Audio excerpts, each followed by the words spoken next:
ചായ ഉണ്ടാക്കാൻ അറിയോ? അറിയും ചേച്ചി. 1 ലിറ്റർ പാലില് എത്ര ലിറ്റർ വെള്ളം ഒഴിക്കും? 1 ലിറ്റർ പാലില് 1 ലിറ്റർ വെള്ളം ഒഴിച്ചാൽ മതി ചേച്ചി.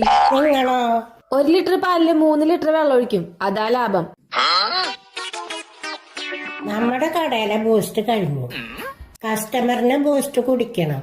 അപ്പൊ നമ്മൾ എന്തു ചെയ്യും? ഞാൻ നിക്കാണെങ്കിൽ ബൂസ്റ്റ് കഴിയില്ല ചേച്ചി. കഴിയണതിനനുസരിച്ച് മുൻകൂട്ടി വാങ്ങി വെക്കും. ഇല്ലാണ്ടോ അയാളത്തെ കാര്യം പറയാം. അപ്പുറത്തെ കടയിൽ നിന്ന് ബൂസ്റ്റ് വാങ്ങി ഉണ്ടാക്കി കൊടുക്കും ചേച്ചി. നിങ്ങളോ? ചേച്ചി കാപ്പിക്കുള്ളിൽ വെള്ളം മിക്സ് ചെയ്ത് കൊടുക്കും. അതാണ് ബൂസ്റ്റ്. അതാണ് ലാഭം. കടയുടെ താക്കോല് നിങ്ങൾക്ക് തരാന്ന് വിചാരിക്കും. അപ്പൊ നിങ്ങൾ എത്ര മണിക്ക് കട തുറക്കും? ഞാൻ 3 മണിക്ക് എണീറ്റ് കുളിച്ച് 4 മണിക്ക് വന്ന് കട തുറക്കും. ഞാൻ വീട്ടിലൊന്നും പോയില്ല. കടയിൽ തന്നെ കിടക്കും. കസ്റ്റമർ എപ്പോ വരുന്നോ അപ്പൊ സാധനം കൊടുക്കും. രചനേനെ ജോലിക്ക് എടുത്തു. കൃഷ്ണയ്ക്ക് പോവാ.